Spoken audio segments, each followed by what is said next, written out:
just had the Hurricane Maria recovery. We worked very close with the 1st MSC. We were that liaison between FEMA and DOD at the tactical level. We were able to bring FEMA personnel into those rough areas, into those rural areas, to make sure that they get connected with the mayors and the authorities in those communities, to make sure that resources were getting to their locations as promptly as possible.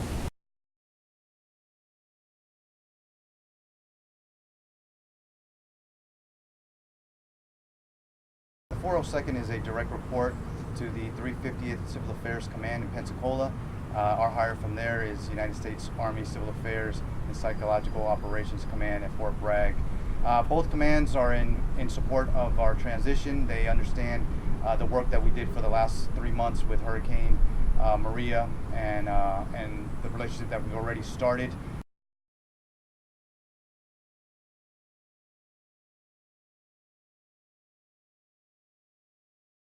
Oh, great experience for them. A lot of them obviously were affected. They were here. 90% of the battalion is from the island, were affected and victims also.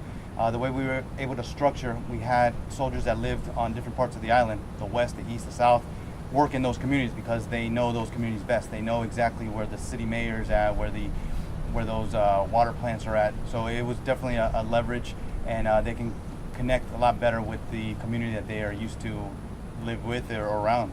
So it was an outstanding opportunity.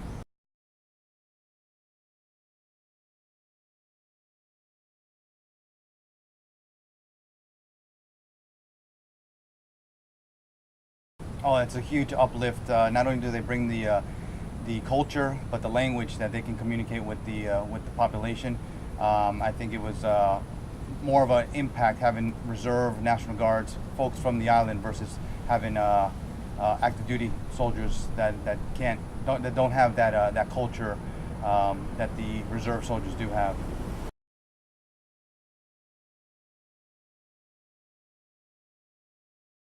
I think recruiting is probably one of them.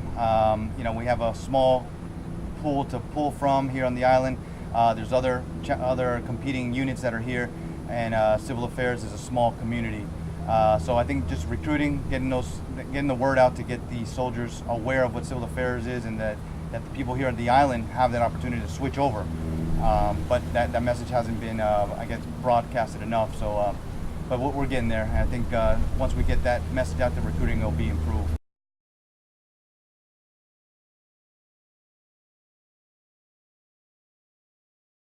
Very easy. We have plenty of vacancies, not only in the officer ranks, but the NCOs and soldiers. We're recruiting. We need Spanish speakers. Obviously, that's a big pool we have here in the island. But coming to see us at our drill, or coming to during the week, we have our full-time staff here that can talk them through those requirements and get them signed up.